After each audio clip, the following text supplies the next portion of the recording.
and welcome to an Organized Chaos podcast. My name is Bobby Quarters. Chaos is here with me. Hey. Hey. So, we're here to talk about some movies, music, whatever else crosses our mind. But here is also the home of the most unbiased, genuine thoughts. We're not going to do anything just to say it, just to make money off of it, because we don't make a lot of money off this. In fact, we don't make anything. We just give our opinions. And our opinions are free and unsolicited, but they're not hateful ones. That is the important thing. Yes. But also, while you're here, please make sure to like, comment, and subscribe to my channel, that is Bobby Quarters, the podcast channel, Organized Chaos Podcast, and Chaos's channel while you're at it. So thank you for watching, and do enjoy.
Scared? You should be. Good job, baby. This is the way.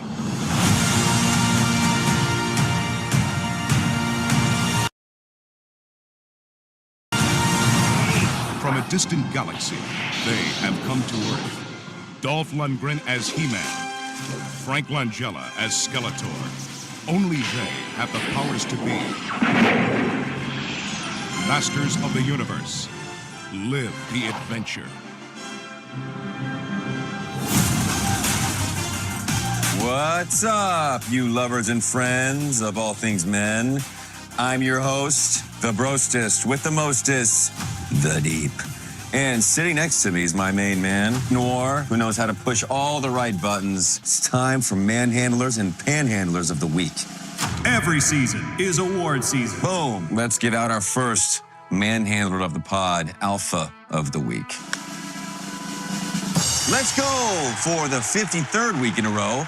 The GOAT, the Alpha of all Alphas, the man, the laser ride legend, the Homelander. I am proud to be your number 2. Oh, snap. We got a surprise guest coming at you. Yo, what up, D? Pumped to be on. Eagle the Archer, my fellow Church of the Collective escapee. Hell yeah. Then friend, then not friends, then friends again. For real. How's your bow slung these days, broski? Low and tight. You're on the 7. One of the world's most recognizable faces. Like God-tier celeb status. I'm just getting back in the mix. About to start shooting the next season of American Eagle, and I gotta ask, how you handle dating and fame? I hear you, brother. Well, you have come to the right place. See, I knew the Podfather would have some words of whiz, especially with how tough it can be these days. Oh, Brother Eagle, I've been Me Too'd, and I sure as shit ain't trying to get Me 3'd. I can't do it. Okay. We'll do it live. Okay. We'll do it live. Fuck it. Do it live. I'll write it and we'll do it live. Fucking thing sucks. That Yes. was kind of weird, right? You noticed how Bill seemed to eagerly jump in when he talked about being Me Too. I wonder. Yeah, no, I don't know. Yeah, it seems a little weird. I don't that know. is. That's very odd. Very strange. It's almost like he felt called out or something. How's it going, Bobby? Oh, it's going. It is going. Yes, yes. just a few minutes late, rushing into work, or from work, not to work. Yes. Yeah. Oh God, I got rushed to work, guys. We're going to work as we speak. Yeah. Yeah. Yeah, I have the whole mobile studio. I'm driving right now. This is very dangerous stuff we're doing right now. The grind never stops. Yes. But yes, we got stuff to talk about today. We got the original Masters of the Universe movie, the much beloved original Masters of the Universe, Which is the thing that killed canon films. Which yes, it is. I can see why. Well, we'll get into it, but yeah, they went way over budget on it, but we'll get into it. And then we got You don't say. we got pretty much the final season of Boys, last 3 episodes technically, but like the final season, and we got the newest Star Wars movie, the first Star Wars movie in 7 years, Mandalorian and Grogu, to talk about. First, I think it's very important to go ahead and start with the thing that everybody wants to know our opinion on. Of course, Master of the Universe 1987. Of course. Yeah. Who doesn't dying to know our opinion on this? I'll go ahead and throw off my opinion, because this is a movie that I have very fond memories of. This is not, I want to stress, I don't think this is great art, but I have a soft spot for this one. I think this is a cheesy, dumb, stupid movie, but I kind of enjoy it. Although I will also say I absolutely despise the very ending of it.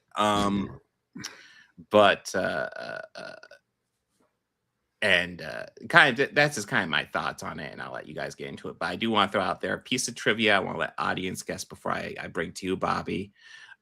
There's one actor from this who absolutely despised working on this project, hated it, and there was a sequel plan for this, and they were absolutely not going to return for this. And there was another actor who absolutely loved working on this. This was their favorite project they ever worked on, and they were absolutely on board with the sequel. I'll let the audience kind of guess, but yeah. Was the guy who absolutely hated it or wanted to do the sequel, was it Beastman? The guy, no. But or what was it? I can't remember his name, but I thought of him as another character that he famously portrayed in another movie. Was it the chief of police? The Detective Lubbock. Yes, like Strickland. Strickland. He actually died earlier this year, which is kind of sad. But like, Strickland. He's one of those staple '80s actors who. I'm amazed at no point in the film he said the word slacker. That is sad. I was waiting for it the entire time. The Slacker. second I saw him, I was like, "Oh, it's that slacker." What's up? No, I know the guy who loved it was like Frank Gianleone or Nixon. Oh, for Frank Langella, yes. Yeah. Nixon loved this movie, right? Yeah. Frank, by that I mean, because I'll reveal it at the end, but yeah. But he did play Nixon in Frost. Yes, he did. I mean, Frank Langella is a great actor. Yeah, he was great in that movie too. Oh, dude, like he was chewing so much. Oh, he was. I was loving it.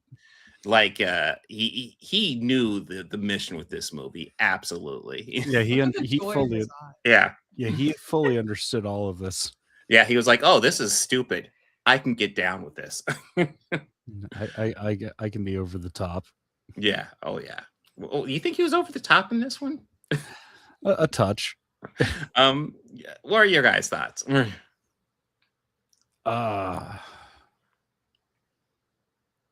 on. Oh, okay. I didn't realize it was me first. It's your turn, yes. Apparently. Okay. Bobby, kick the ball to you. You're like, I can Ashlene, why are you talking? Well, I will say I definitely think that Langella as Skeletor is like by far the highlight of this film. He does such a good job. I really like the post-credit scene where he says he's going to be back and then he never came back. Yes. I think that's fun.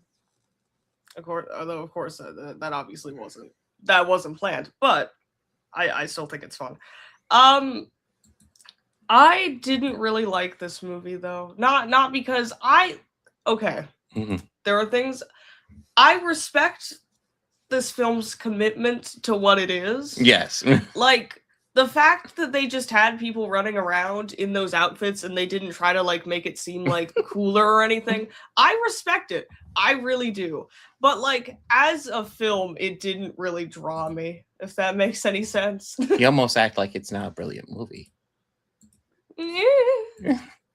I shan't say. Bobby. Yeah.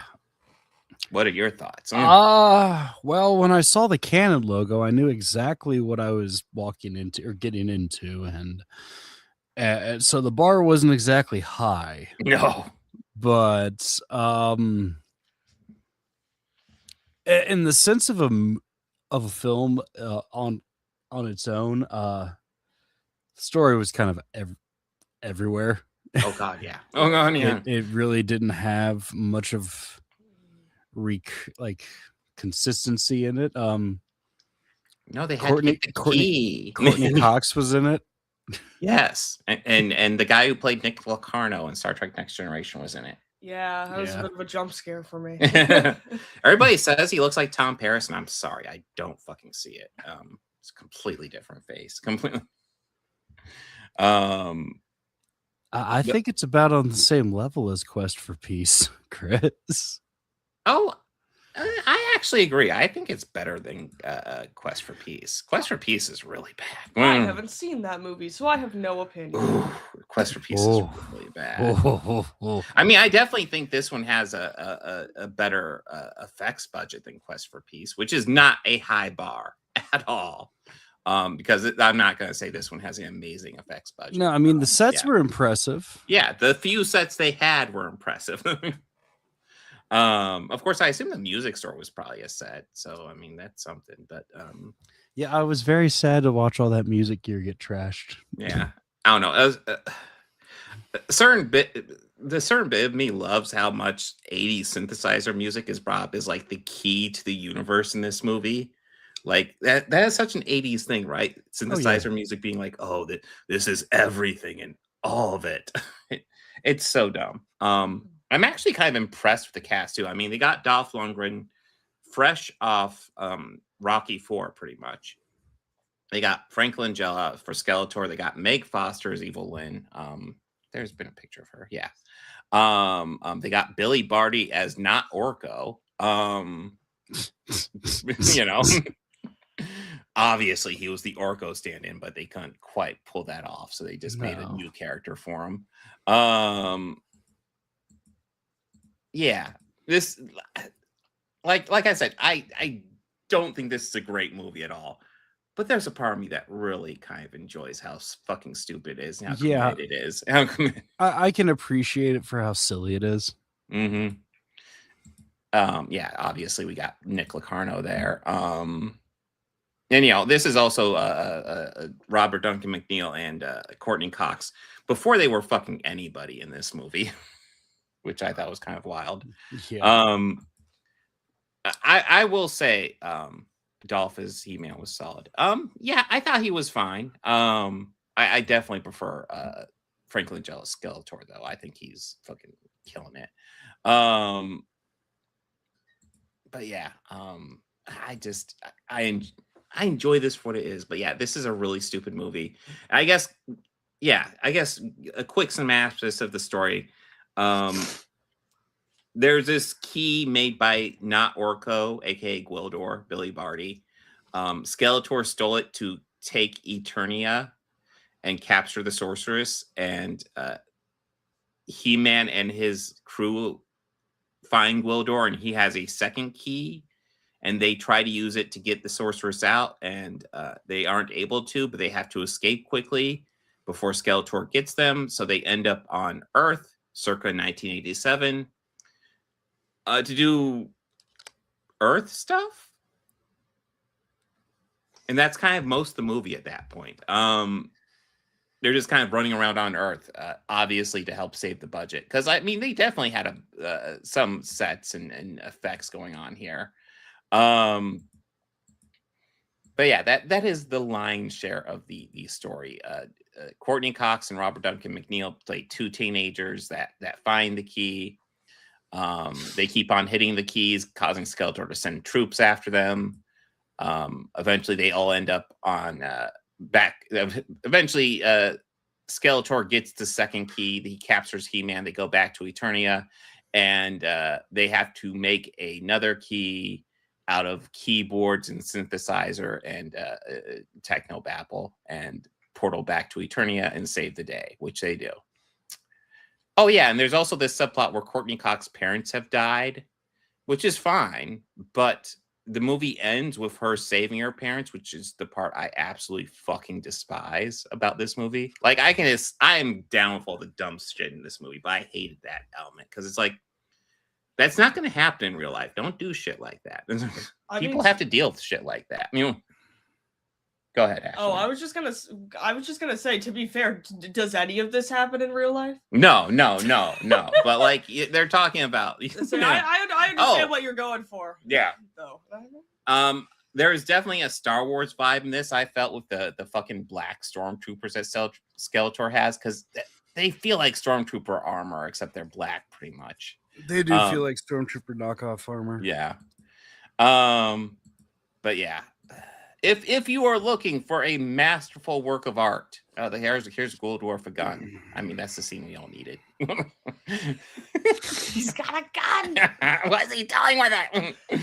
If you're looking for a great work of art, this is not fucking it at all. If you're looking for cheesy 80 movie, I think why not? But yeah, that's kind of my take. What do you guys think? What are final thoughts? I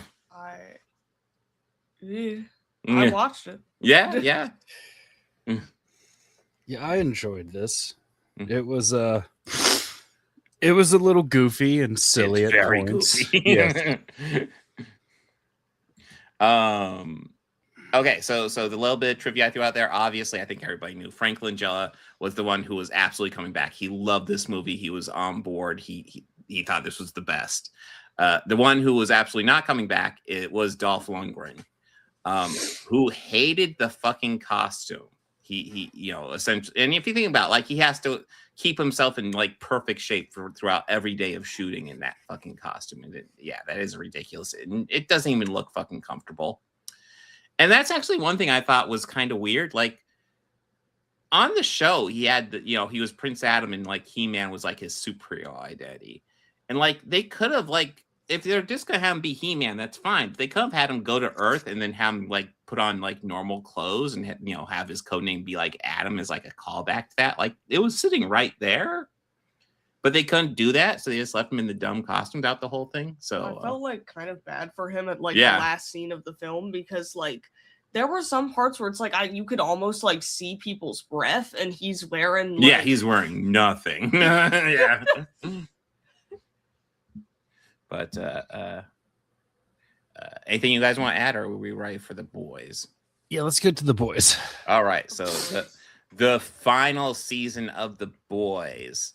Now that we've actually seen like all the story and all of it coming together, I will say I overall like this, but like, I do have serious critiques about this final season of stuff that kind of bugs the shit out of me.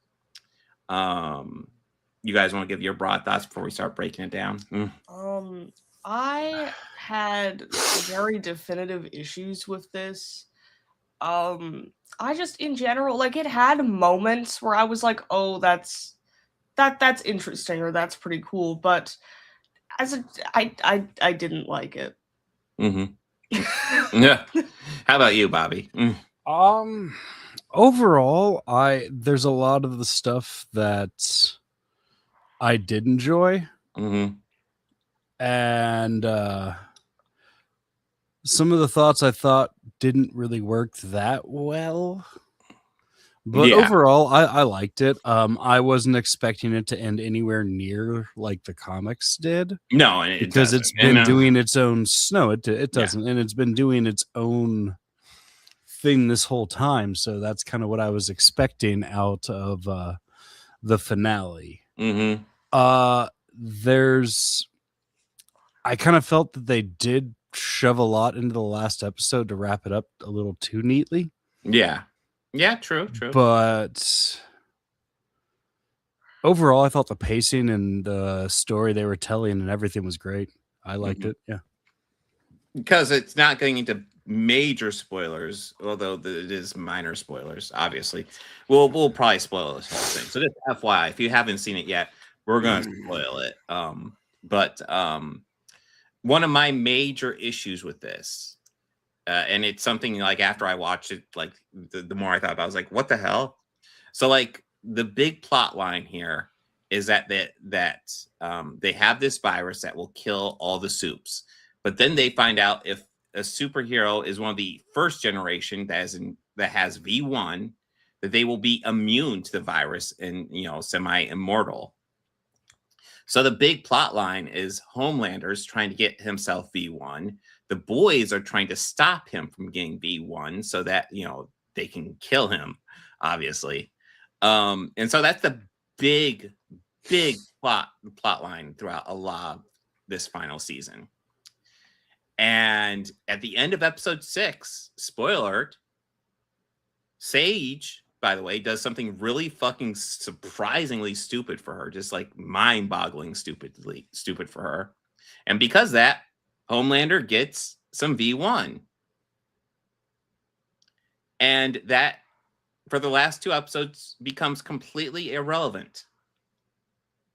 So like the whole V1 was just not even fucking needed for the resolution. Like they made such a big deal out of it, and it just wasn't a thing. That kind of frustrated me for how much time they spent on it. Okay, well, here's a theory that that I've heard this complaint, and I want to just counterpoint this. Like, okay, so the V1 was being held by Soldier Boy when he did the blast to Bombshell, right? Yeah, taking away his powers and all that.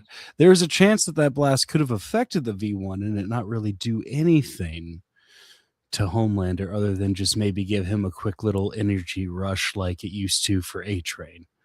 And he could have just been thinking that, and since he was already deep down that I'm as rich and powerful, sick, twisted fuck mindset he was on, that, it could have just like not really helped him in his ego, but it just gave him that boost to make him think that. And everyone just believed that he was, because he was saying it just out of fear. I think it was more of a plot device for it. I don't know. For me, it just feels like they need a storyline to stretch out the season. Okay. I feel like they could have done something else that kind of drove more towards the finale. The whole thing feels like a red herring to me, and like I'm fine with red herrings, but it has to be sold a bit better for me. Okay. I mean, I'm still overall more positive on. I think the one most negative on the season, it sounds like, is Ashlene. I'm still overall positive on it. But yeah, and I also just thought Sister Sage just got suddenly very stupid, because even while I'm watching her plan, I'm like, why are you so confident Soldier Boy won't give him the V1? Why? But I'm trying to think. You had a little minor complaint you wanted to throw out there about Kimiko. I remember that I actually missed. And I didn't think about. This is a little nitpick, because it was something that she said in one of the episodes, and I was like, wait, but that doesn't make any sense. I have I think a general critique for the overall season that I think is overall much bigger and more important. This could hypothetically be reasoned, but I still don't think it's like very well done, even if the intention might make more sense than it seems. So there's like that part where Kimiko is talking to Golden, right?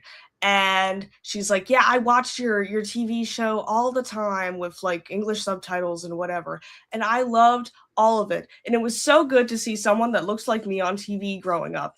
And I think and so the big issue with this line for me, hypothetically, this could be reasoned out.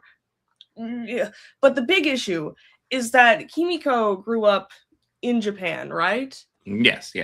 Japan is a very largely homogenous country. It would be bizarre if she had not grown up seeing people that looked like her on TV. I will say it is entirely possible that she was like lying or something, but it took me off guard, because I was watching it and I was like, what? What is she talking about? My big issue though with this season in general is that I felt like there was a lot. I thought that the villains in this season were like significantly like unthreatening in comparison to like all of the other previous seasons. Like I never at one point was scared. Like basically in all of the I can't talk.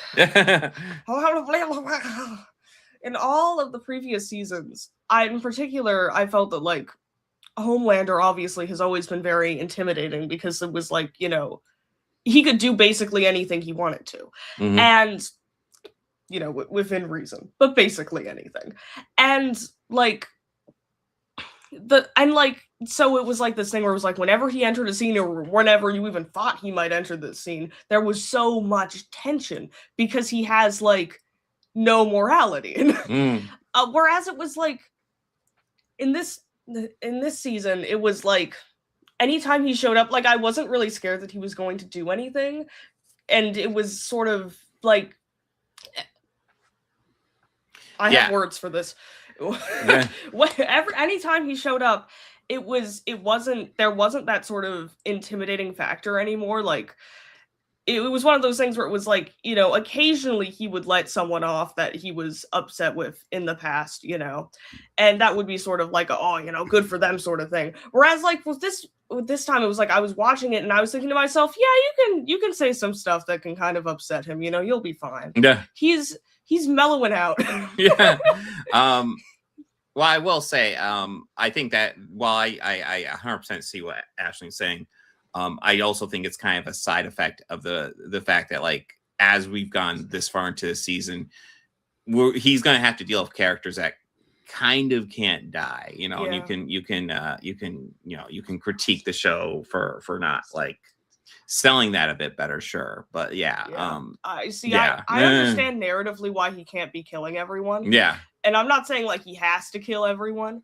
I just think that like it could be sold a little bit better because I was sitting there and I was like, Homelander showed up, they'll be fine. Do you guys have any other critiques you want to throw at this show? Because I want to start getting to positives pretty soon. Okay. No other critiques.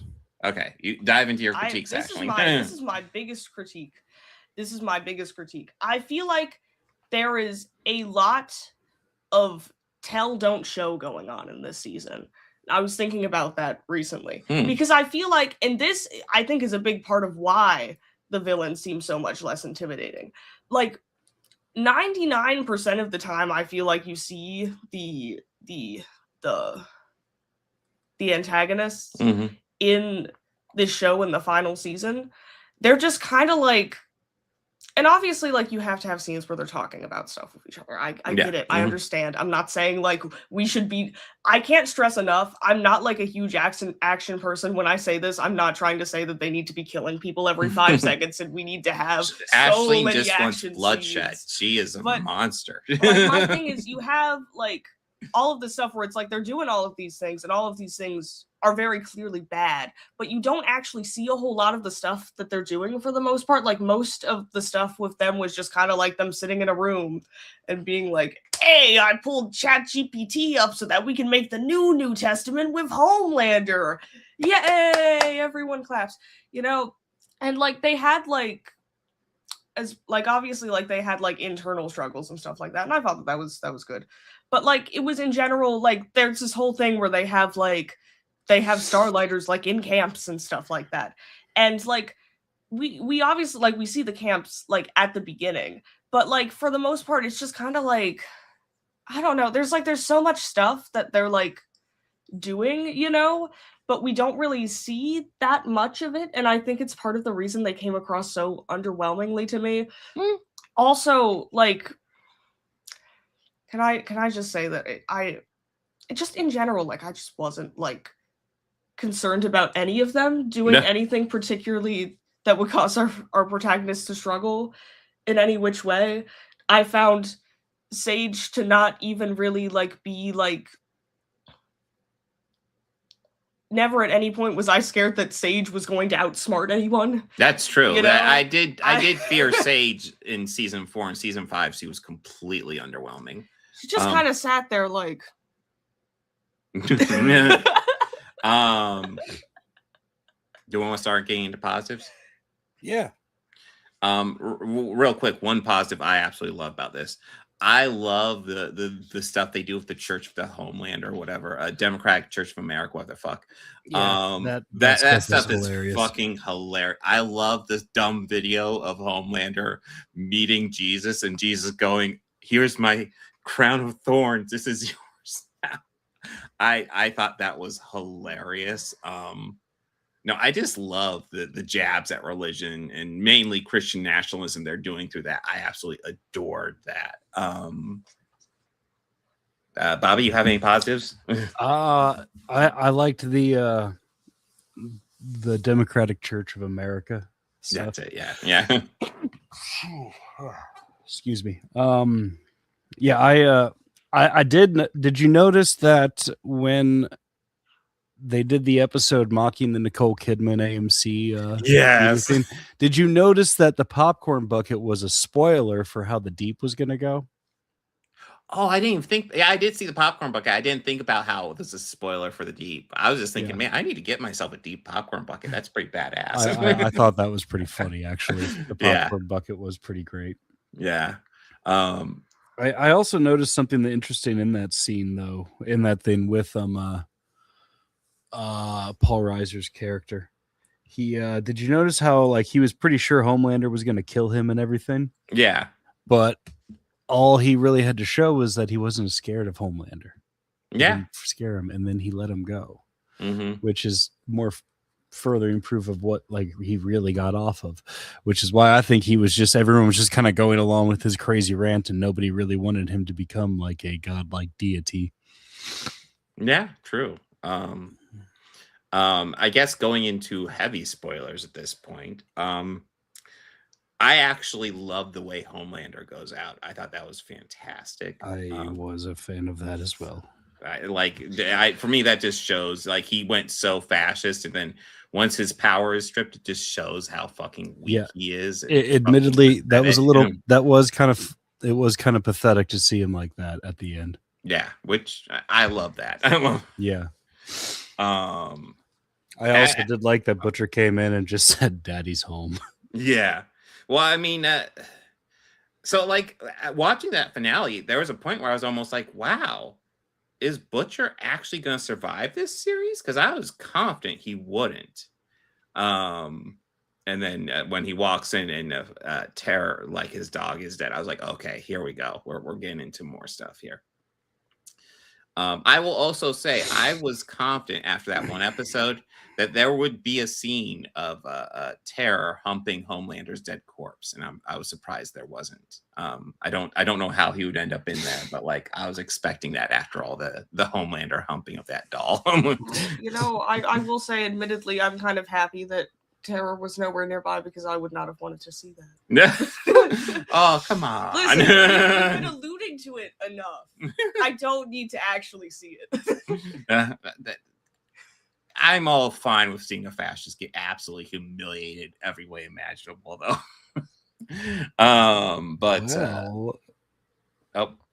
Yes, Bobby. I'll save it for the end of the show. Okay. Yeah, no, Terror dying was probably the saddest death for me. Frenchie dying for me was the saddest. That was sad, but I also I foresaw that one as soon as like he was telling Kamiko it's going to be okay, and I went, "Oh, yeah. It's not." Yeah, when they're talking about how they're going to run off together, I'm like, "Yeah, you two are not making it through this season. Something's happening." One of you is dying. As they're hiding, like, "Don't worry, everything's gonna be okay." No, damn it. Yeah, damn it.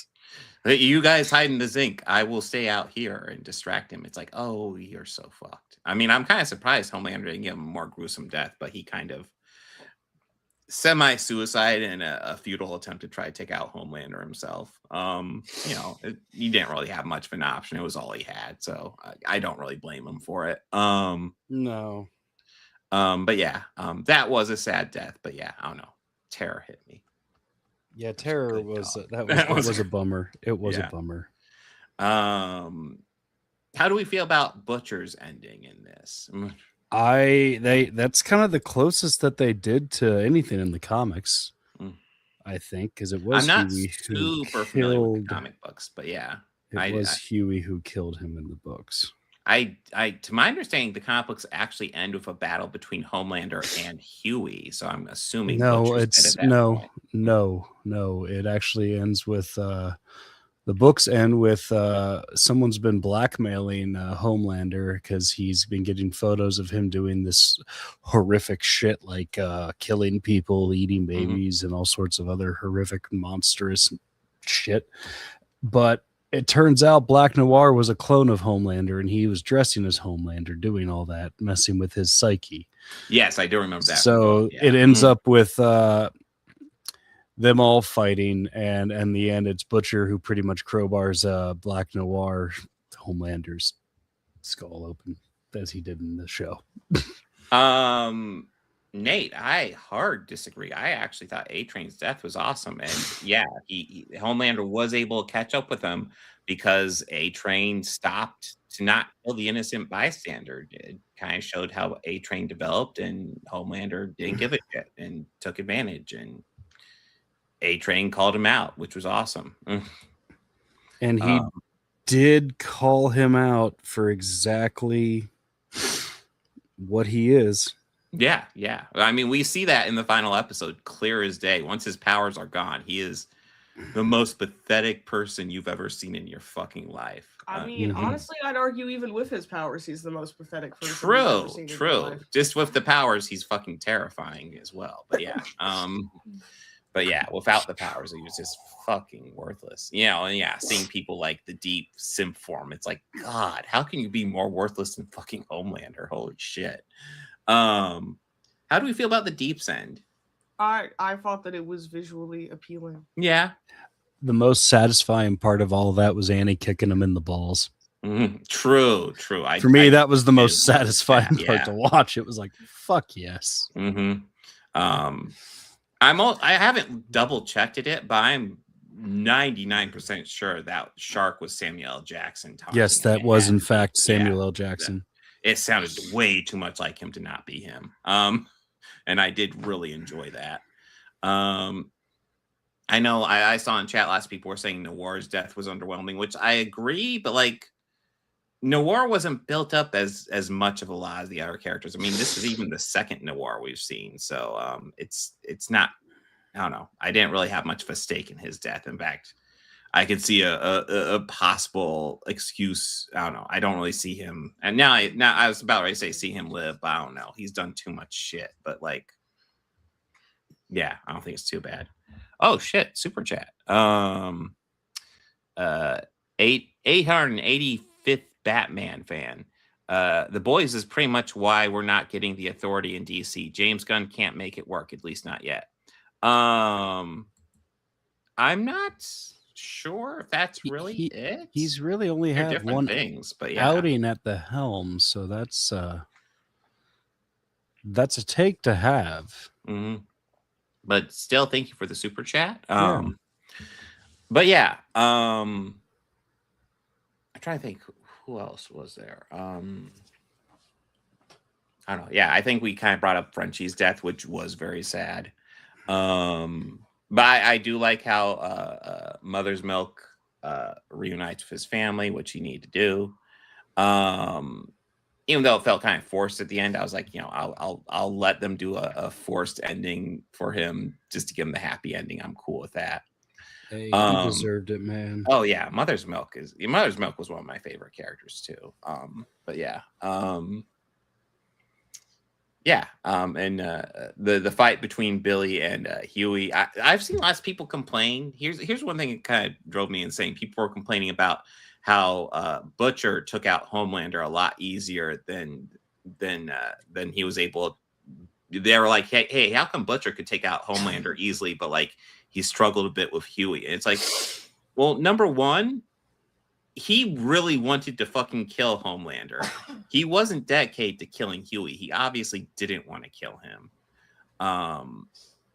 And plus, Huey isn't like a pathetic worm like Homelander is without his powers. There's a difference, guys.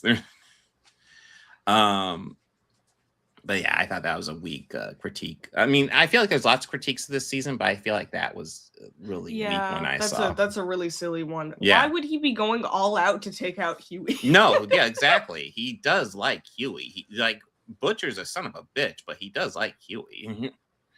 I don't know. Anything else you guys want to add to this? No, I think I covered everything I wanted to.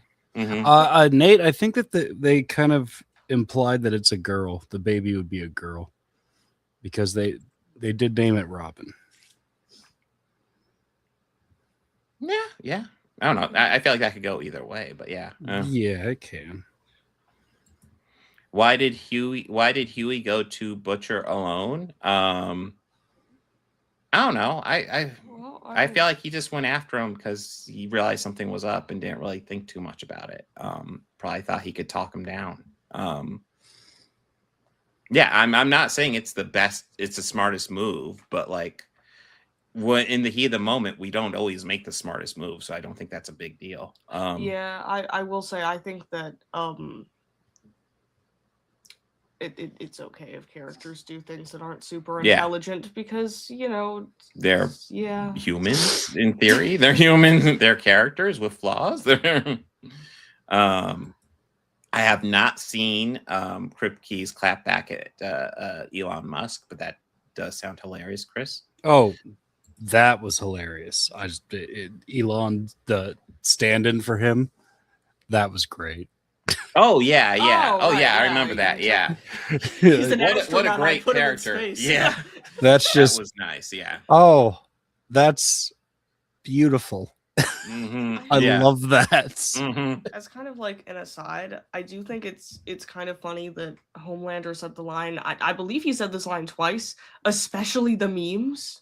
Yeah. Yes. He I think- really hated the memes. Yeah. I think that's yeah. I liked it.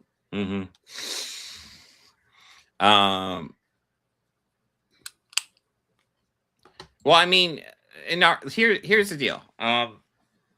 Butcher is right in that there still is a fight to have with bots and superheroes, but Butcher was also wrong in attempting to kill the superheroes because, fun fact, they aren't all bad guys, but also once you release that virus, they're just going to figure out a way around it and make more. Like you're just, yeah, it's not a great solution. And it seems like obviously they're going to continue some sort of a fight going forward. But yeah. Yeah, in the comic books, everyone else was dead. But yeah, I don't know. I'm fine with him not necessarily making the best decision in the moment. Anything to add, or are we ready for Star Wars? Let's talk about Star Wars. Okay. Mandalorian and Grogu. Anybody else want to take point on this one? Yeah, sure. Okay. So Star Wars, The Mandalorian and Grogu, which is the feature-length film, which I guess is concluding the Mandalorian story from Disney Plus. Let's see. First thoughts, Ashlene. Oh, ooh, kicking the ball man, to you now. you're just always putting me on the spot. This Boom. Welcome to adulthood. Okay, I see. Congrats on graduation. Oh, thank you. Yay. Hey. Congrats, kiddo. Let's go. She's a grown up. Okay. So, The Mandalorian and Grogu. It's a real movie. It's about the Mandalorian and Grogu. Wow. I saw that coming. Yeah. And it's basically like the plot is that the Mandalorian, who is with like the New Republic, I believe it's called, is told by Sigourney Weaver. Yes. That he has to go and because they're going after this Coin fellow. There's always a guy named Coin. And so in order to get the Coin guy, they need to do like a favor for the Hutts because because they know where the coin guy is or who he is. I can't remember. They have information on the coin guy. And so he goes to get in. The Hutts want their nephew back because he's like, yeah. And so he goes to get his nephew. His nephew's like a really epic like fighter guy. He's pretty chill. His name was like Rada, right? Was it Rada or Rada? Yeah, Rhoda, something like that. Yeah, Rada the Hut, maybe. I thought it was Rada the Hut. Yeah. Okay, so like he's a pretty chill dude. Shenanigans ensue. They end up getting him out, but he doesn't want to go back to the other remaining members of the Hutt family, his aunt and uncle, because he is technically the heir, you know, and so he knows that they want him dead because they're trying to be the main people in the Hutt family. And so but anyway, he wasn't that like he knew who Coin was though, so they go off and they get Coin directly. But anyway, the Hutts are like, oh no. I like how basically I was, you know, you could have opinions on the plot or you could just describe the whole movie. Yes, Chris. Yes, that is true. It does have a beginning and an end.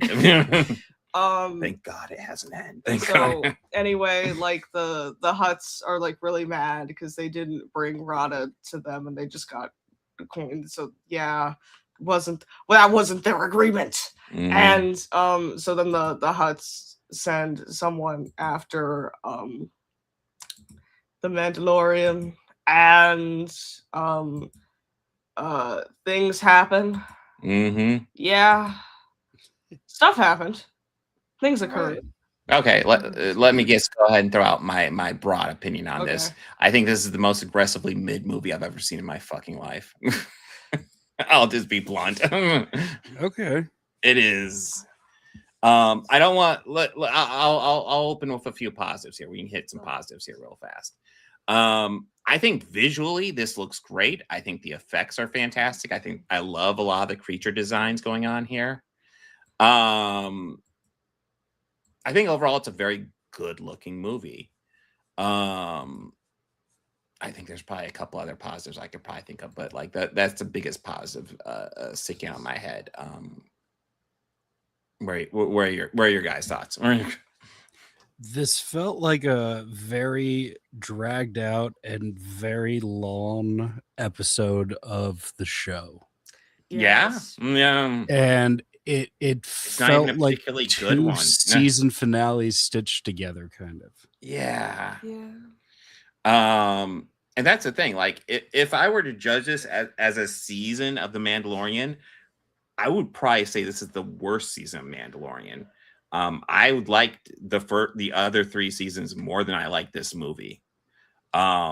This movie, like throughout the beginning, they're putting all these pieces in place, and I'm going along with the movie. Okay, you know, we have the Hutts over here. They're obviously bad guys. We have Rada the Hutt. We're not sure about him. There's this Imperial named Coin. We need to get him. We're getting all these pieces in place.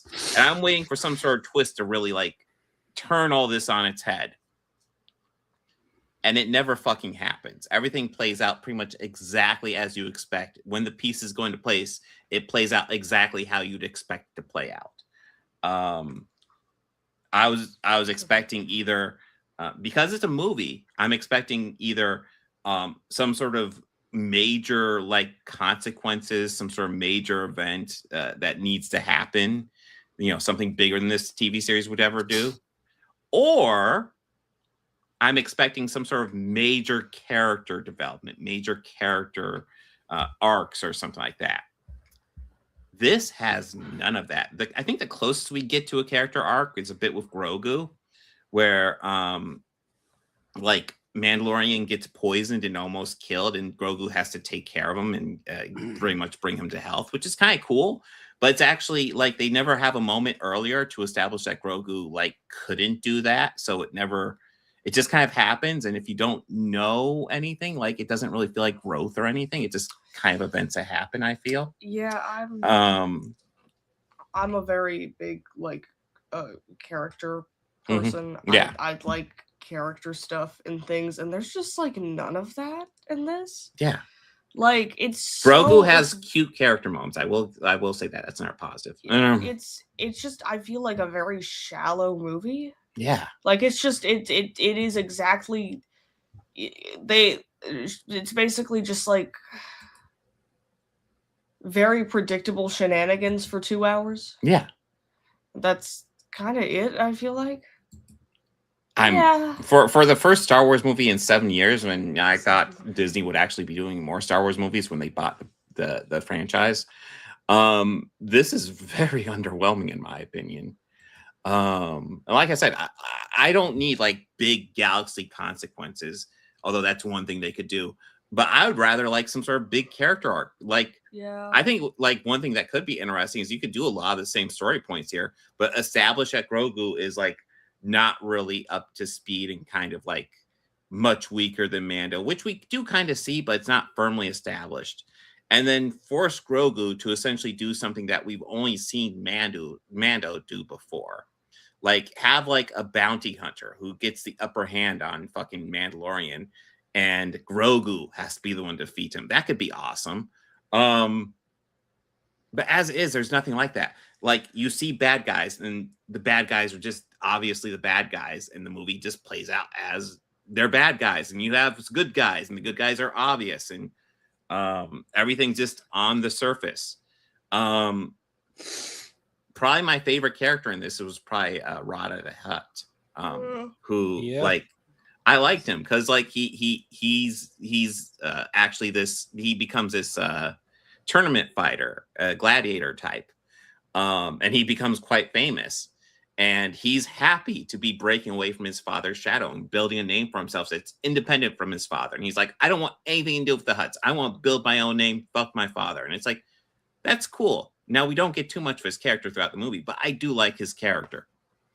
But yeah, I was expecting some sort of twist. I was expecting like we have Sigourney Weaver here. Is she going to like end up being like a twist bad guy or something? Like I was expecting something like significant to happen in this, but like everything plays out exactly as you would predict in this story. There is nothing like really interesting really happening, and it was kind of frustrating. I don't know. I was expecting like a season of The Mandalorian, except bigger scope, and as it is, this is worse than a season of The Mandalorian, in my opinion, because that could at least keep me engaged for 8 episodes and enjoying it. Like this one, after like 2 hours, I am just like, God, would this fucking end? I was kind of really frustrated with this movie. I don't think it's the worst thing ever. And I know there's like the big chuds are talking about the fucking box office, and I don't care about the box office argument because it's fucking stupid. Using their box office argument, Avatar 3 is better than Shawshank Redemption. So fuck that argument. Blasphemy. Yes. It's bombing at the box office. That means it's bad. Fuck off. No. Just judge the movie for what it fucking is. Engage I swear to God. in genuine media criticism. Yes. But yeah. You guys want to add? I feel like I'm this was very serviceable as a yeah, that's a good word to describe it, because you might think I hate it. I don't hate it. I'm just frustrated by it. There's good stuff here, but like yeah. I feel like there like honestly isn't really that much to say. It's a real movie. We watched it. Yeah. Like I said, it's got cool visuals. I like the aesthetic. I wish it had done something interesting with the story. As it is, it just Mando gets a mission from the New Republic, and he does the mission from the New Republic. The biggest twist is that instead of like bringing Rada the Hutt to the Hutts like he was promised to, he decides to just let Rada go home because Rada can guide him to his main target anyway. So fuck the Hutts, who are obviously fucking bad guys. That's the biggest thing, closest thing we get to a twist, and it's like really meh. Like I was watching it, I was like, yeah, I mean, yeah, the Hutts are playing both sides. No way. Shocking. Shocker. Yeah. And the big reveal at the end, like, oh, the New Republic was working with the Hutts, but it turns out they were reporting everything New Republic said to the Empire behind their backs. I'm like, yeah, no kidding. What a shock. Whoa. Mind blown right now. And that's the thing, like everything that could possibly be a twist is just so fucking predictable, and you see it coming like a mile away. I'm just kind of frustrated by this.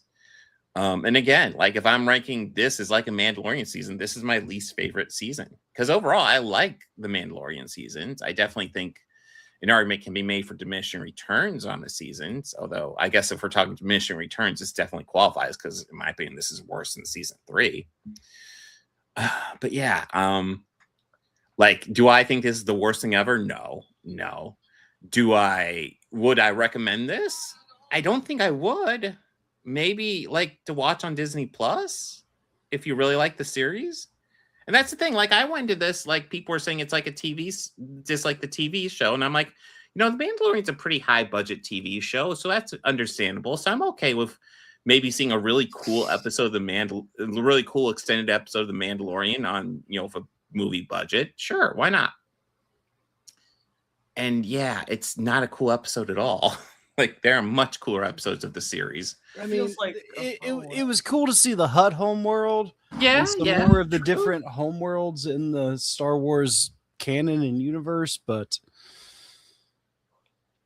yeah, I just give us a fucking Shadows of the Empire movie already. Fuck yeah, that was a much more memorable. Give us a Shadows of the Empire movie, except don't do the stupid thing where Dash Rendar hits a fucking asteroid at the end of it. You can keep him around because that ending always frustrated the shit out of me. Yeah, let's introduce a new character and kill him off real fast, and then but I mean, like, oh, he was a good friend. Let's never mention him again. Hey, but I mean, come on, you can't have two Han Solos. Well, you know. Yeah, they obviously need to characterize him a little bit differently because when you read the book, he is kind of like just the sub for Han Solo, but you can play with that a bit. You know what happens when you have too many Han Solos, right? They all shoot first, and obviously, but that's not where I was going with it. Obviously, that's not where I was going though. Oh shit! I totally misread the room. Yeah, I was gonna say you get Firefly then. Ooh, yeah. Talk about a TV series that had a much better movie in theaters to follow it up. Holy shit! You know, and kind of the purpose of Serenity was kind of the purpose of like this is supposed to be the movie to wrap up the Mandalorian series, and like, and like you know, and you look at Serenity to Firefly, Serenity it does feel like a wrap up to a lot of the storylines in Firefly. So talk about like a good, like that's a positive, like Serenity and Firefly is a positive example versus this where it's just let's do 3 seasons of a show and then do a movie that kind of is a half-ass version of the stories from that. And I guess a lot of what I've heard is essentially like this was written during the writers' strike and stuff like that, but I don't know. I'm hearing a lot of stuff like that and I'm like, it feels like such an excuse. Like there's like, okay, the writer's strike happened and then it ended and you can still like tinker with this after that, right? Yeah, I'm very underwhelmed by this movie. And again, I'm being very negative. I don't think it's the worst thing ever. I don't even think this is the worst Star Wars movie ever. There are worse Star Wars movie. It's better than the Christmas special. Yeah, Rise of Skywalker, Attack the Clones. But yeah, yeah, holidays. Well, listen, I've streamed the holiday special. That is terrible, but it's fun to stream with a whole bunch of friends. I will say that. I will forever remember watching Rise of Skywalker for the first time because I was so frustrated with it that I was like I had like a big headache. Yeah. I was physically in pain. I will say this was better than Rise of Skywalker, which is not saying much, but you know, hey. But yeah. Anything else you guys want to add? Because yeah, I'm yeah. No, I'm okay. All right. Yeah. All right, let me go ahead and dig up next week here. Hold on. Yeah, I guess overall, like, I don't know. I overall like The Boys, but kind of an underwhelming week for me. So yeah. Yeah. I wasn't really. Like, I don't think anything was amazing this week. Okay, so next, oh God. Okay, so next week. The fear in your heart. Okay, so we got the first scary movie, which I remember really enjoying. We got Spider Noir, which I am very excited to check out. Are we gonna watch that in black and white? Are we gonna try that? I think black and white would be preferable. Yeah, that's what I'm leaning towards. And then we have our return to the Snyderverse with Deuce Bigalow. No, it's not the Snyderverse. It's the Schneider. Oh, Schneider, true. Schneider. Deuce Bigalow, European Gigolo, which I will say I've never seen before. You've seen the first one, right? Well, of course you have. No, yeah, I think the only real Rob Schneider movies I had seen before this were the first Deuce Bigalow and Hot Chick. Which I will say I'm interested in revisiting Hot Chick just because of Rachel McAdams.